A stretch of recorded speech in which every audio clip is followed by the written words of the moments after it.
Hello, fellow old dogs. I just wanted to mention our great sponsor for today's show, Equity and Help. Yeah, they've been on before, but we love them. One of the reasons why is I remember living in Haiti. One of the things we did was to help people find housing. And I love the idea of helping people in the U.S. get into a home who might not normally be able to do so. And you see an 8 to 12 return on investment, which doesn't hurt too much either. Well, check them out at equityandhelp.com. That's equityandhelp.com.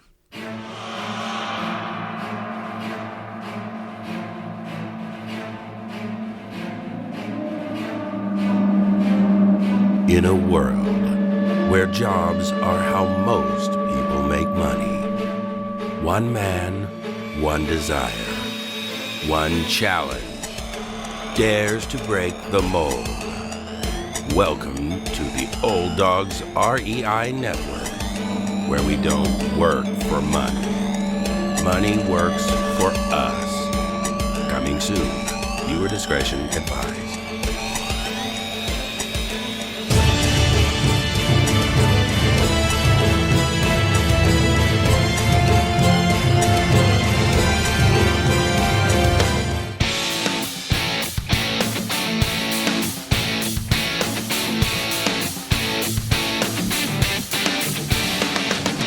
Welcome to the Old Dogs REI Network, where cash flow is king.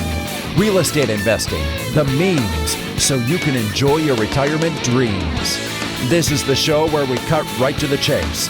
No sales pitch, no long monologues, just simple how-to real estate investing advice, so you can earn the passive income you need to enjoy your retirement today. And now, your host and chief old dog, Bill Manacero. Welcome to the Old Dogs REI Network. I'm your host, Bill Manacero, and this is the show where 50-plussers and anyone else who wants to join us get solid, no sales pitch real estate investing advice to help generate real cash flow. This podcast airs twice weekly on Mondays and Fridays, and if you aren't already a subscriber, shame on you. Go to iTunes or Apple Podcasts, type in Old Dogs, spelled D-A-W-G-S, find our podcast, and subscribe. Well, we got a fun show for you today. Our guest is a gentleman who has a lot of experience in many phases of real estate. And so he is going to probably be touching on a number of those. But the person I'm talking about is Gary Boomershine. And as the founder and CEO of realestateinvestor.com, Gary is on a mission to revolutionize the real estate industry and reinvent how agents and investors do business today. Alongside his team, Gary is leading the revolution by building a scalable suite of innovative products, tools, training, and managed services that nurtures every relationship and helps real estate agents and investors make more money while working less. When Gary's not working, he can be found enjoying life with his family, traveling, skiing, rollerblading, and fly fishing. Well, Gary, welcome to the Old Dogs REI Network. It is a pleasure to be here with you, Bill, and also with all of your loyal followers and listeners. I'm realizing that I'm probably an old dog. I'm actually 52, and my wife and I are celebrating this weekend, celebrating our 27th anniversary. So, wow, well, congratulations in advance here. Yeah. It goes fast, and but I'll tell you, I love real estate. I love lending. Definitely a private lender. I'm sure I'll touch on that, and specifically what real estate can do for each of us if it's done right. And yeah, let's have fun, and hopefully I can deliver some awesome value to everybody that follows this podcast, and hopefully today. Well, great. Well, Gary, first, just maybe give us a little background on yourself. Yeah, I've been in real estate a very long time. I actually grew up in a real estate family. My dad and grandfather were entrepreneurs in the San Francisco Bay Area, San Francisco and California. So I'm native here. I was a licensed agent. My parents owned a brokerage and a bunch of rental property. And all of us kids got into the family business and started the whole family economy. So I've been doing that for a long time. I was licensed as an agent 3 weeks after turning 18. That was kind of a requirement. It's like, hey, Wow. you get some sort of special present. It's like, no, you get a real estate license. And so I paid for college by door knocking and cold calling, and also working on our rental properties. And it was interesting, Bill, because I really didn't have a huge interest in real estate at all. In fact, it was almost the polar opposite, right? Getting into a family, it's like, so Silicon Valley, the whole technology space was starting to boom. This is way pre IPO, or the whole internet .com boom. So I got a computer engineering degree from UC Davis, and I got recruited to a large technology and management consulting firm called Accenture. It was Anderson Consulting back in the day. And then after I did that for 5 years, I ended up moving into sales, into super high ticket. They call it enterprise sales, selling high ticket $500,000 to $5 million software programs to the Fortune 500. And I will tell you, it was incredible experience, working 90-hour weeks and traveling all over the world, but never seeing the light because I was always inside of a building. And it was finally in 2004. So graduating from college in 1991, 92, and then working, and it was 2004. My wife and I, we had two small little kids. We had a 2-month-old and a 4-year-old, 2 daughters, and they never saw me, and it was no life, and I was unhappy. And my wife and I said, you know what? Let's go back to what we know.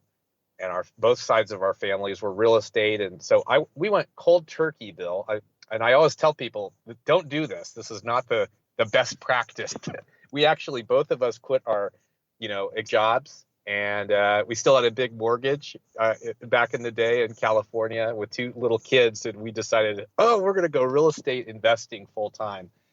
But the first deal, we ended up getting a property that was 5 hours away, and I made every mistake in the book, believe it or not, even with a little bit of a background, except buying it right. We ended up making $181,000 on that first property. Wow. And that whole one, I was actually in front of an audience years ago, sharing the experience in front of about 400 people, and people's jaws dropped. I won't go into it, but it really set us on the trajectory. So that was in 2004, and I never looked back after that.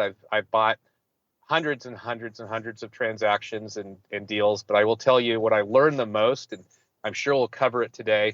Everybody that I've coached and really talked to in real estate, especially getting into real estate investing, is we all do it for financial freedom and having a life of being able to do the things that we love and not being a slave to the lender, not being a slave to the system, a cog working the J.O.B, which is a J.O.B, the job. I call that just over broke.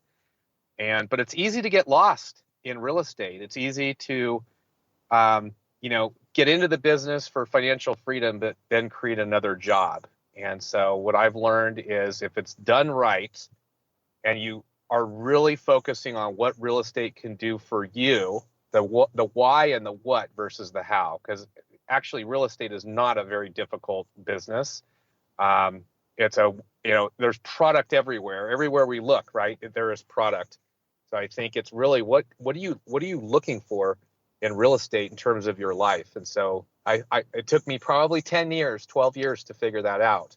2013 is really where I had some CEO coaching and really put together the plan that said, I want to get passive income, consistent passive income without having to work, very hard for it. And so, so here we are. I also run a company called realestateinvestor.com, which has been a passion for me.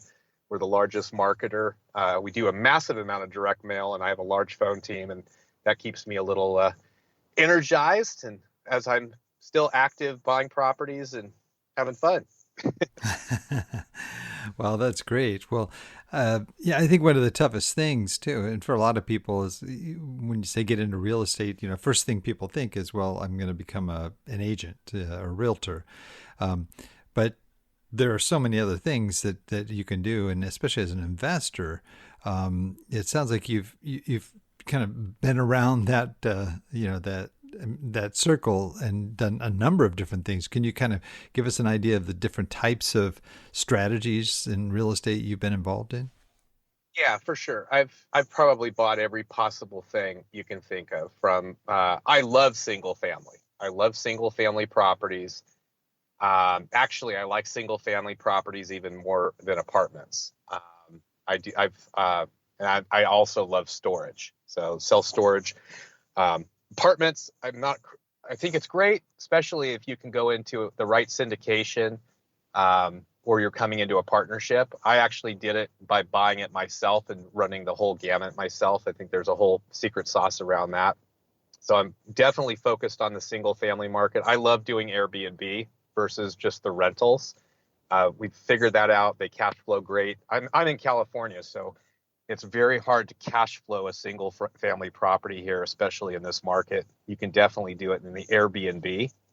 Also, with all these crazy COVID, I call it communism laws that they're passing, especially here. It's hard to get a tenant out. Oh, it's seriously. I mean, it can take a year, right, to evict somebody out of a home in California. I have never bought in California, but I mean, I know friends that's happened to. Absolutely. I'm buying a property right now.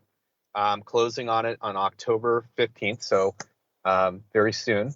And I'm buying it for 52 cents on the dollar because it's got a bad tenant in there. The tenant hasn't paid in a year. And so I'm buying it at 50 cents on the dollar, and I'll go through the eviction process. Got an attorney, got that turnkey, and I'll probably have them out in maybe not 90 days. But I'm getting it for 52 cents on the dollar. And there's a lot of, there are tremendous number of properties right now. You can't get the tenants out in this COVID world, and we don't even know what the future looks like. So I love the Airbnbs. I love lending.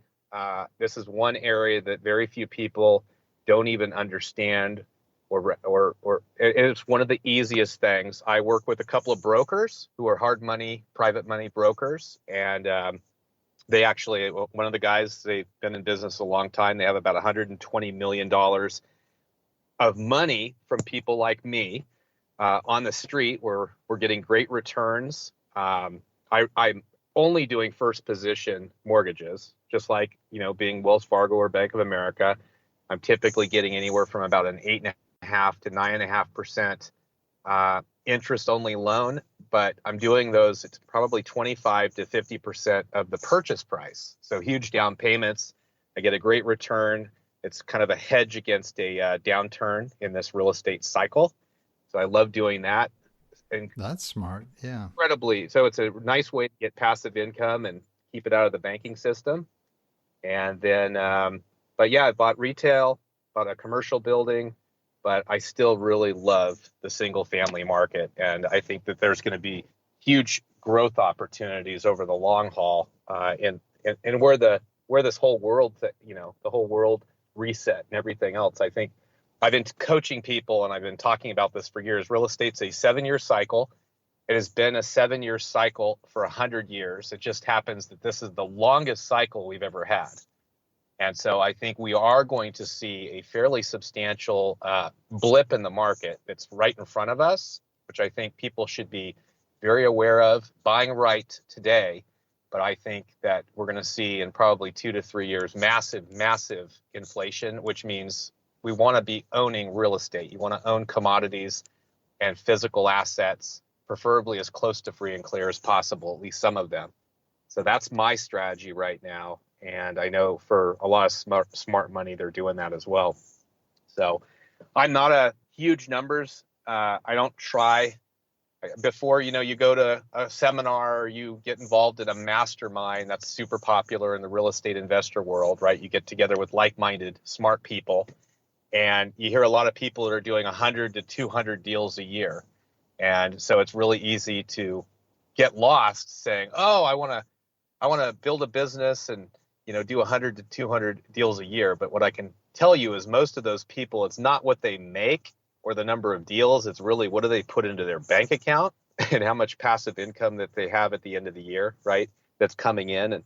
And so a lot of people I know that they get in the business for passive income and freedom, and then they get lost creating a job.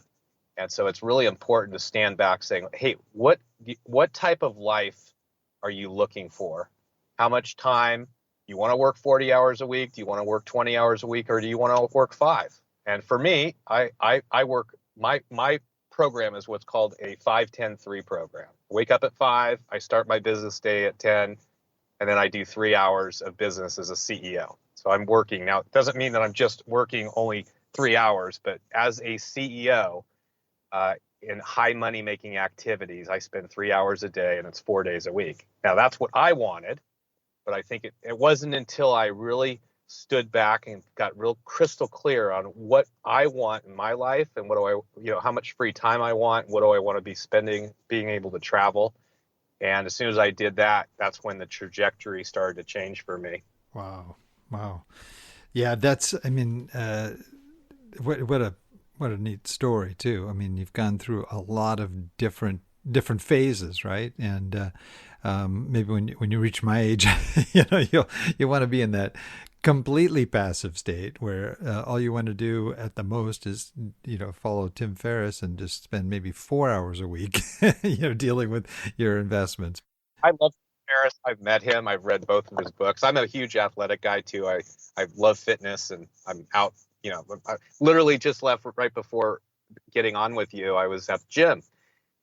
That's something that's really important to me. But Tim Ferriss, I don't know anybody that does a 4-hour work week. It's sold like crazy, but I don't completely buy into the fact that you can really do a 4-hour work week, especially if we're entrepreneurs.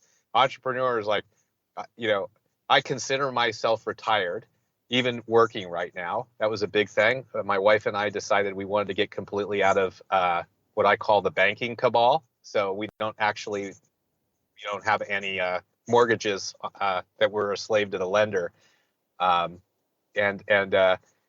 so, but I'm 52. I could never, retirement for me means I'm going to be creating 3 more businesses at some point, right? Exactly. No, I mean, seriously, what is, collect, seashells on, Laguna Beach or something, and that's going to be the rest of your life, No, especially if we've done it, and I've started multiple businesses too, and it's, you just, you want to keep your mind active. You want to build things, and it's, there's a joy to that, just making your goals and being successful in things. So, I can really, I don't know what retirement really means, but at the same time, I definitely, I'm enjoying spending time with I've got 7 kids, so I'm, with my kids, with my grandkids, and being able to go where I want when I want. So that to me is worth more than anything else on the chart there.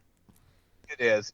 I'm probably the most passionate. I've made so many mistakes, and I always tell people, make mistakes, just don't repeat the same ones over and over again.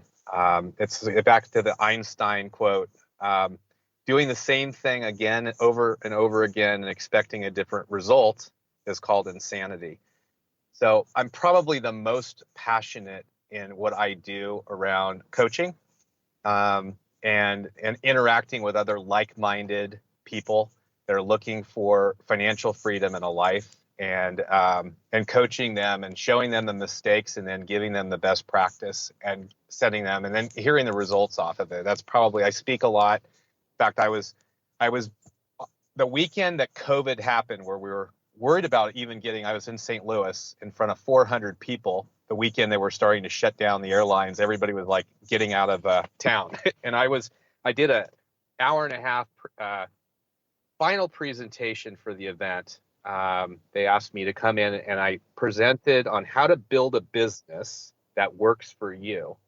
And a lot of it was, I told the story of a person that here was their life. They got into real estate, and then they got lost. And that story ended up being me. But I had so many people have come to me over the years saying, Gary, you've got to get this written down. So the last 6 months, I've in the final stages of releasing a book that I'm really passionate about. In fact, I'd love to give it to everybody, get everybody on the list if you'd like, for a free copy of it. It's called The Freedom Code. Awesome. I think it's really timely with COVID. It's a faith-based book as well. I'm a a faith-based person, um, and so this book is my story. I wanted it as a disruptor in this industry. It is not a how-to book. I say really early on, it's not a book on, if you're looking for a book on how to wholesale or how to fix and flip or how to buy rental properties, this is not the book for you. I say, but there's 1,000 of those books. So this book is more of a strategy book of getting your mindset right and getting crystal clear on what you want real estate to do for you. And then here's how you do it. And here's the lessons learned. I show people real estate. It's like King Solomon said, there's nothing new under the sun. So you don't want to reinvent the wheel. You don't want to try to do and figure everything out. You want to find what works, somebody that's actually done it, hopefully in your local market or whatever it is that you're doing, and follow exactly what they tell you and exactly how to do it. And then once you perfect it, once you get good at it and you're having success, then you can make it better. And so many people come in, for instance, real estate it's a finance game, and it is a game of leverage. And it's not just leveraging other people's money, it's also leveraging other people's time. That's probably the thing that I see more people miss and then fail at. So for instance, as a real estate professional, I'm going to say, and I'm going to explain this a little bit more. Let's say you're going to be in the business and you want to do full-time real estate. That's really a business operator. You're not really a real estate investor. Real estate investor is, like Warren Buffett calls a real estate investor, somebody that has money. They buy a physical asset that happens to be real estate, and then they hold it for the long haul. And they take all the advantages of that real estate class. And there's an acronym called IDEAL. I won't go into that. You can see it on the internet. But if you're getting in as where you're doing this full time, right? That's a business operator. That's a real estate business. And every business needs a CEO. It's just classic, right? And if you're a CEO and you're doing $10 an hour work, you're going to have a $10 bank account. So you need to get crystal clear. And I help people in this book. I give them a very simple little formula, but you should know exactly how much your time is worth. Most people, if they run the math, whether they want to do 20 hours a week or 40 hours a week in their business, their time is worth somewhere between $250 and $1,000 an hour. So if you're doing anything in your business that's not $250 to $1,000 an hour of work, then you're doing it wrong. So you want to be able to leverage other people. There's a hiring model of how you can get somebody at $10 or $15 an hour doing those activities for you. And so, as an example, a lot of people get in and they want to do all the direct mail. Maybe they're going to go and they're going to find, some sellers that are not, on the MLS, right? They're looking for off-market deals. Well, you got to send out postcards. You got to do a lot of what I call pickaxe work, right? Mining, and that's $10 an hour work. So you want to hire somebody to do that for you because that's going to be a high ROI effort. And I have a gal for me who does all the sales activities. So I have somebody. Our team generates the leads, hundreds of them at a time, and then I have a salesperson in LA, Los Angeles, that actually does all the screening and talking and and all the even with the title company, as I'm closing something, she does all this work for me. So I'm really working when I do a real estate deal. These things are absolutely ready to go, and then I go in and do the high money making activity that I'm good at. I'll do the final negotiation with the seller, and make sure I'm constantly raising money. That's something I love doing, and those are high money making activities. So you got to be super clear. And be very protective with your time. And I see a lot of people get lost thinking that they're going to do it themselves for a while, and then they get lost, and they create nothing more than a J.O.B, just over broke for themselves. A lot of people, when they're brand new, when they're wanting to get into real estate, they think that they need a real estate license and become an agent. And I think that is the biggest lie that we tell ourselves. I've seen more people that have been painters and have no formal education, maybe not even graduating from high school, being able to be very successful in real estate. It is all about finding the right property, buying it right and turning it into a long-term asset. And it's not rocket science. Financial freedom doesn't have to be a pipe dream. With investments in real estate, they may be hit or miss, all depending on how the market's looking for the coming years. Now, what if there was a method that included both stability and benefits to hardworking families in need without sacrificing your return? Equity and Help have cracked the code with a proven method that offers steady cash flow while making a difference. Equity and Help locates the properties, fixes the properties up, finds the perfect families to live there, all to ensure that you get the best return while families enjoy their happy new home. That is achieving financial freedom while making a difference. For more information, call your Philanthro Investor consultant from Equity and Help at 844-552-8828 or visit equityandhelp.com/podcast to become a Philanthro Investor.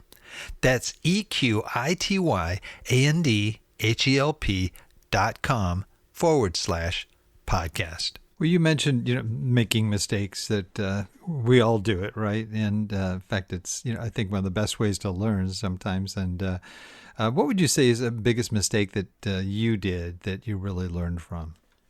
Well, gosh, where do I start? But probably the biggest mistake early on was trying to do it myself and trying to figure all the pieces.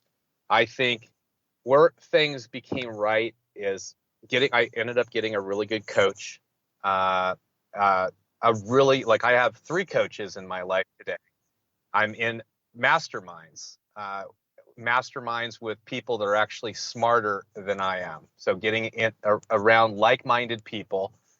And then the third was actually, we use a business model called Traction. There's a very popular book. And especially if you're going to be building a business, it was until I did that, I was definitely off track. Don't be short-sighted, just trying to make a quick buck. This is a long-term play. That's great. That's great. And sort of on the other side, what do you think you've done that really, on a positive side, sort of a biggest success, something you did that just made a major difference in your business? I focus, most of the deal flow that I'm getting has always been off market. And for those people that are fairly new, you have on market deals, which are typically MLS, the multiple listing service, that are listed with agents and brokers, or buying bank-owned foreclosures, going to a foreclosure auction or going to HUD. And I don't see any real opportunity right now for the most part, because one way or the other, you're paying marketing. There's sales and there's marketing. And so I've always focused on going off market. These are deals, there's a number of properties around the country with a huge number of burned out landlords, right? They've been in the business. They just don't want to be a landlord. There's like 18 million properties. They're inherited properties. They've been, owned in the family where the family doesn't even live there. So I focus on those, which takes marketing, and then it takes a phone team, because somebody actually has to be talking to the seller, and there's a lot of work associated with that. So I think the biggest success that I had is when I finally actually put a phone team in place.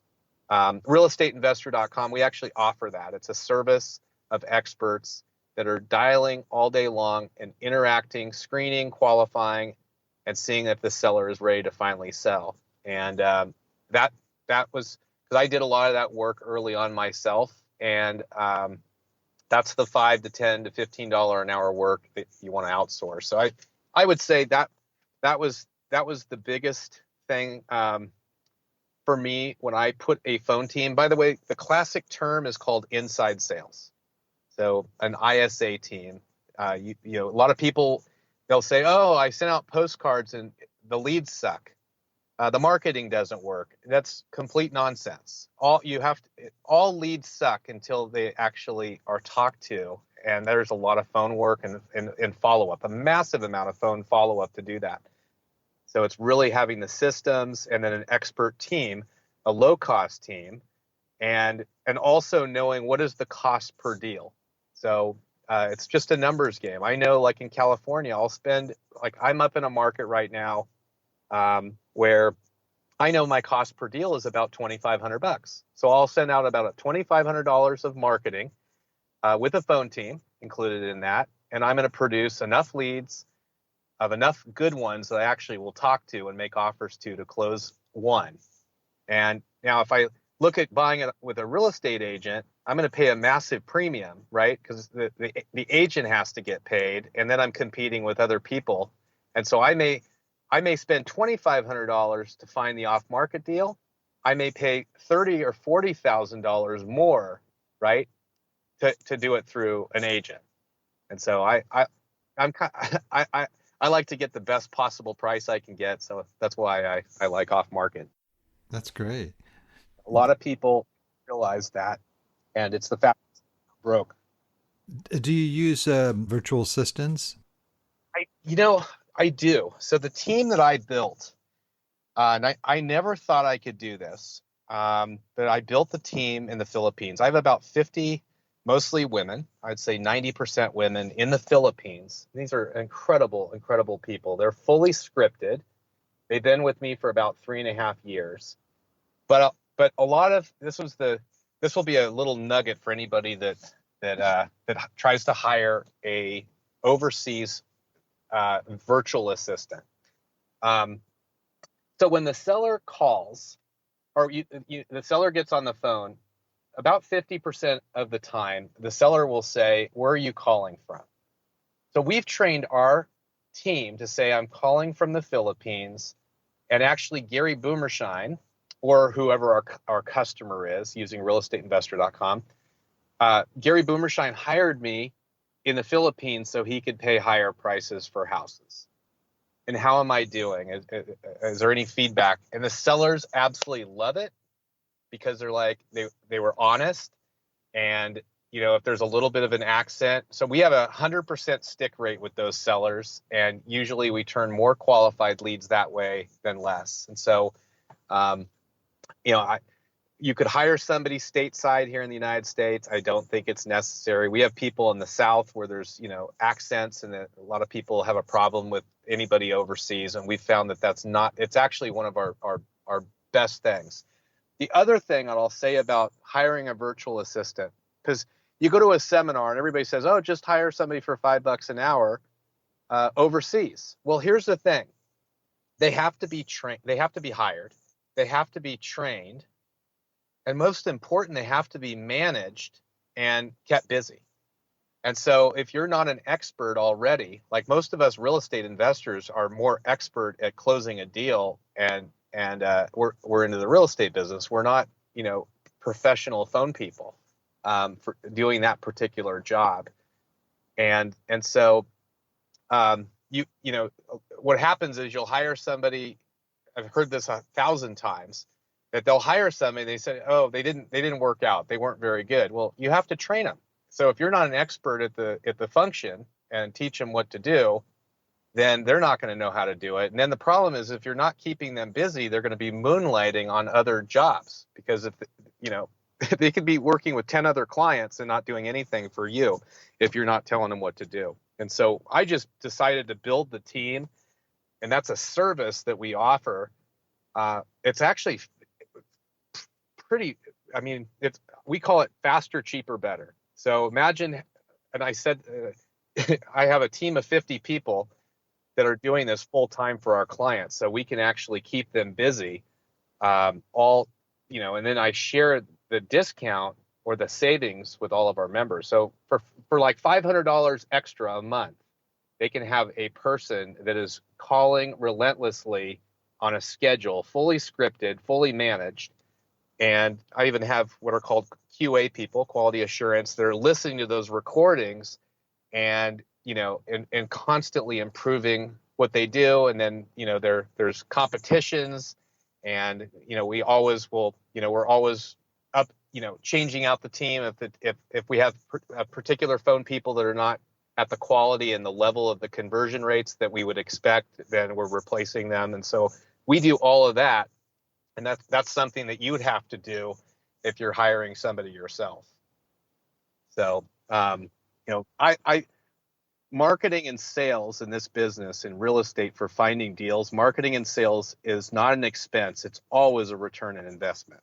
So it's just what is the cost per deal in my local market, and who can I hire that can do that for me by writing a check where you don't have to do anything. You don't have to teach them, you don't have to hire them, you don't have to train them. And there's a few services out there that I think do it.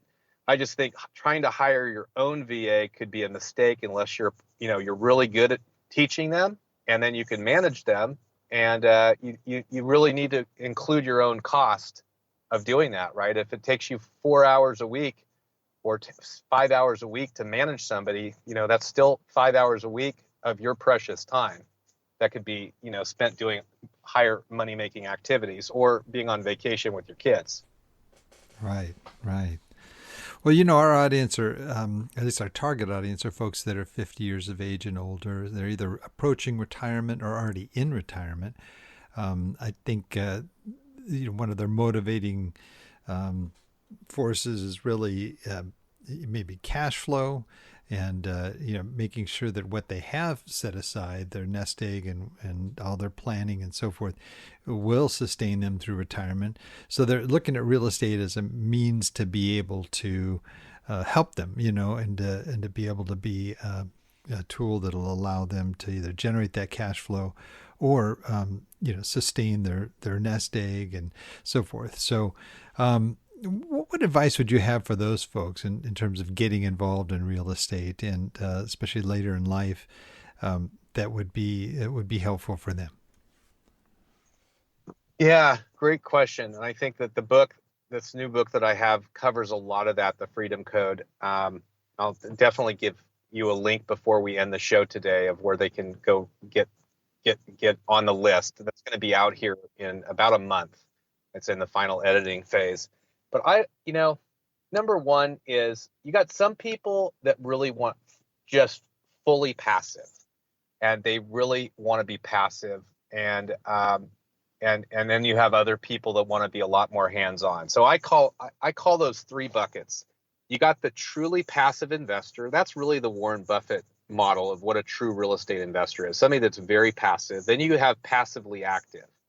Passively active, my father-in-law is an example, where he likes to do the fix-ups, a lot of the fix-ups. He was a general contractor, so he loves to do the physical the work, and then, or maybe he wants to do the property management. And then you have the active business operator. So you have to figure out which one you want to be, and I don't think it's necessarily a progression. I think anybody that gets into this really should know up front. And then the second, if you want to be more passive or passively active, it's like, it really does, do you actually have the capital right now, and the capital reserves?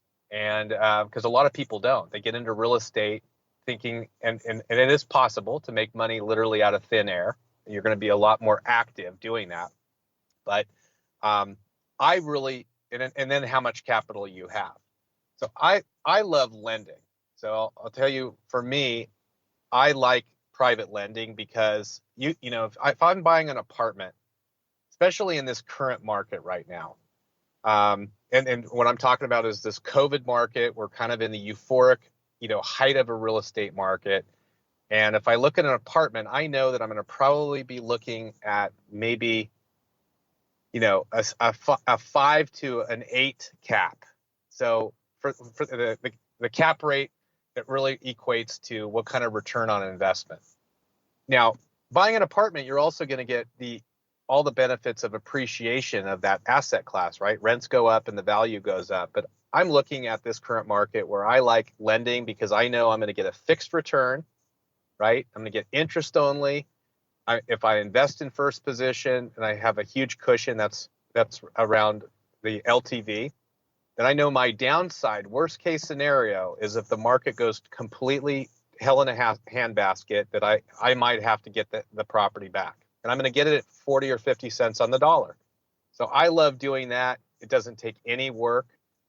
at all. It's an hour to 2 hours of my time to actually do one of those deals, and then I just get a check, once a month. So I love doing that. The second piece is I'm being very, very smart right now on buying for the long haul, because I think we're going to see a downturn in the real estate market. That's my projection. A lot of people don't agree with me. I get told I'm like the Peter Schiff of the real estate investor market. I've been around way too long in these market cycles. So like California and Washington and Oregon, I think we're going to see a lot of foreclosures. I think we're going to not, it's not going to be this crazy, crazy market that's going to continue. I think we're going to have an 18-month blip. So I'm being a lot more conservative what I buy. And then I think over the long haul, we're going to see appreciation like we've never seen in the United States. I think a lot of properties are not going to be even available for 95% of the population. If we look at like the world scene and what's being talked about in terms of the Great Reset and everything else. So I want to own property, and I want to be in it as low on the debt as possible, and I want to have plenty of reserves. So that's, hopefully that helps. I know that a lot of people are scratching their head right now saying, "Oh my gosh, that's so much stuff," right? But I think if you're getting into real estate right now, it's a great asset class. I think you want to make sure that you're buying right. And I'd always be looking at the downside. So many investors, they're always looking at the upside. They're not looking like a bank. If you look at the way the banks operate, they're always looking at every deal on the downside. So when I coach people, I always say you want to come in conservatively. You want to say, hey, if you think that the occupancy is at 90%, 90% occupied or 10% vacancy rate on a rental property, take it down to where your break even is, and figure out, hey, could you sustain that negative cash flow for 12 months? And if you can, and you got the cash flow for it, I think it's an absolute fantastic asset to get into. Like I hate the stock market. I don't touch stocks. I like, I can look at a property and it's like, it's worth $100,000, right? You go to the stock market and then they mark it up $100,000, business, and they, it's worth $50 million, right? I like to look at something physically, and I want to know what it's worth, what are the numbers, and I want to always be thinking of the worst case scenario. When I lend, as an example, Bill, I'm lending only in our market because I'm looking, like I lend primarily in California, and I'm saying, hey, if the market crashed, or we saw a blip, and there was a massive earthquake, and the house was nothing but rubble, and it was really just the land, would I still be okay with it? Most of the lenders today with that mentality, and I'm getting those deals all the time. I funded a deal. It was a $250,000 loan, and the buyer came in with $500,000 in cash to buy this property in a great market with great rental numbers. So those are the types of deals that I'll do. I don't necessarily have to fund the whole $250,000 myself.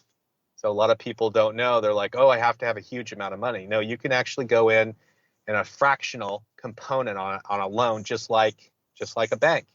So hopefully that helps. That's great advice. Well, what excites you about your business ahead? What as you're looking next 10, 20 years down the road, what excites you? I'm not a political guy, but I like to look at the world scene. I've always been looking at where the market is going, and I think we're dealing with stuff with this COVID thing that we've never experienced in our life, and so I think there are a lot of people right now that are great people, and they're professionals, and they're dealing with things like it's like, are you going to take the jab or not take the jab? And I'm not an anti-vaxxer or any of that stuff, but you'll probably know where I stand on it right off the bat. But some people they're losing their jobs, right? I believe in body autonomy, but they're losing their jobs, and I think there's a huge opportunity of where we're heading from this global scene of building the family economy. Even our kids are going to be having to look at the life in the future differently. And I'm passionate about helping around using real estate as the asset class for a lot of those people that are, losing their military jobs, they're losing their healthcare jobs, and they're looking at how to sustain and how to use real estate as that vehicle. And so where I'm heading is to be in that environment where I can build the dialogue specifically around the Freedom Code of how to do that. I've got my kids and my in-laws. I have an 87-year-old mom, and it's like, hey, we left the Bay Area. We were leaving California altogether, and we actually came up to the mountains up by Yosemite, and we love it. It's a conservative area. It's like-minded people, and we're buying land and buying rentals up here and investing in the community. And so I'm passionate about that, and I know that there's possibly 80 million people out there that are a lot like us. And so I want to be able to have that dialogue and be able to share what we've learned and how we're doing it, and not worrying about, it's a scary world for a lot of us, right? It's like, I think there's it's a opportunity, and I think real estate is going to have a huge new value in the new economy where we're heading. If you listen to what the World Economic Forum is saying in terms of people are not going to own property in the future and they're going to love it. Well, that's not going to be me. So I'm actually buying assets as close to free and clear as possible and getting into lending and being able to share that with others. And so that's the dialogue. That's where I'm passionate and where we'll be heading. Don't want it to be conspiratorial. I don't want a target on my head, but that's where we're heading. Great words. Well, we're kind of running to the end of our time, unfortunately, but we have a segment we call Wrap It Up, where I ask you a series of quick questions, kind of like a lightning round, of resources that you've used that you can share with our audience. If you're ready, we can go ahead and wrap it up. I am ready. All right. Favorite real estate book? Rich Dad, Poor Dad is specifically around the definition of wealthy, of when your passive income is greater than your expenses. Followed by the second book is Traction by Gino Wickman. There's another one, Rocket Fuel, but those are the ones that really were life changers for me. Excellent books, all of them. Yeah. Just a favorite general business book? What would be your general business book? I actually think Samurai Selling by Chuck Laughlin. It's a simple book. I've probably given out 2,000 copies of that. It is a simple book. Real estate is a relationship business, and you got to be talking to people. And I think that people do it wrong. It's a solution selling. And so Samurai Selling is probably on a business, the business book that I would say is one of my favorites. That's great. It's the first time I've heard that one. I definitely got to check it out. How about is there a website that you use on a regular basis that's sort of important to you for success? Oh, that's a good question. Let me just I would probably just on the real estate side, I'm like, I love Zillow and Realtor.com for really quick comps, really fast. I love RealQuest is another tool that I use on the real estate side. I'd say faith-based is it's called BSF International. That's been around. It's one of the best Bible studies that I've ever done. It's like 35 countries. Yeah, everybody's doing the same book, same verse at the same time. It's awesome. That's great. Especially. Is that an app, actually? Did you say? It is. There's an app, and but I would say that I'm on there. Oh, and then I have a lot of employees and staff, and we're all remote, and so I love Slack. Yeah, I hear that a lot, Slack. Yeah. I'll also, you didn't ask, but one of my favorite personal books, this will probably resonate for a lot of people that are over 50. A gal that works for me gave it to me on my 50th birthday, but it's called Halftime by Bob Buford, who passed away. He was a pastor, but it's the book is moving from success to significance, and it is just I've read it 3 times. It's that good. Oh, excellent. Do you have a favorite quote? I think Henry Ford was one. If you believe you can, or you believe you can't, you're right. Yeah, I love that one. I love that one. Okay, now this next one is our final one, and this is one I'm sure you won't have any trouble answering. If you lost absolutely everything, all your assets, and you had to start all over, knowing what you already know, and you only had $1,000 in cash, what would you do with that $1,000 to relaunch your real estate investing business? I'd put it all into marketing. I'd put it all into direct mail marketing and text messaging to sellers on a list, and to find 3 properties that I'll close on 1 is what I would do. And I've even had to do that. A lot of people have been in this business. You've had to do this. I know Chris Chico is a good friend of mine. He's like the godfather of wholesaling, and he shares a story how he got a credit card when he was pretty close to bankrupt, and he took the whole money and put it into marketing and ended up generating almost $200,000 in wholesale flips, and that's what launched him. So that's what I'd be doing. I'd be putting it all into marketing, and work to get. It would just be a numbers game. I'm going to get 3 properties under contract, knowing I'm going to close 1, and then I'm going to take a large percentage of the proceeds and then do it again. And I do that pretty quickly. That's great.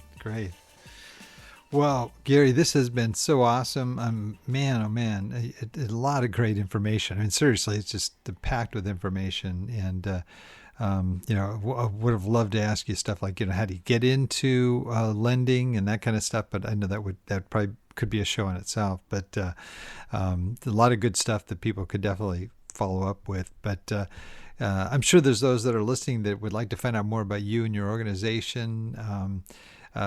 What's the best way for folks to reach you? Yeah, I'm going to give everybody a link, and this has a bunch of free tools. I actually even have a guide on everything after doing 90 million pieces of direct mail and building a phone team, like all the lessons learned and what to do and what not to do. And that's going to be here on my How to Build a Business for You with a bunch of tools. And then you can get on my list for the free book that I'd love to get to anybody that wants it. You can go out to realestateinvestor.com. That's singular, realestateinvestor.com /growth, GROWTH. And you can get connected there. Realestateinvestor.com is our main website. I'm on Facebook and Instagram. I should probably post a little bit more than I've been posting recently. I've kind of been a little off of it with this whole COVID thing. I meant a break. I'm probably more on Telegram than anything else. I have a podcast that's been an active. We're going to relaunch around the Freedom Code here. So you can find me off of our website, Real Estate Investor, for that podcast. We've had one that's been running a long time. You can hear all my stuff there, which is called Real Estate Investor Huddle by Gary Boomershine. Awesome. Well, Gary, it has been great having you on. Thank you so much for coming on the show. Absolutely, Bill, and everybody. And, I think go out and do great things, and God bless everybody. Well, thank you. And I also want to thank all our old dog listeners out there, too. Thanks for joining us today. I know there's a lot of other things you could be doing. The fact that you've taken the time to join us means a lot, and we really appreciate it. Please note, everything presented here today, including links that we talked about as well, can be accessed in our detailed show notes in the Old Dogs REI Network. That's olddogsreinetwork.com /blog. And you're going to look for the episode with Gary Boomershine.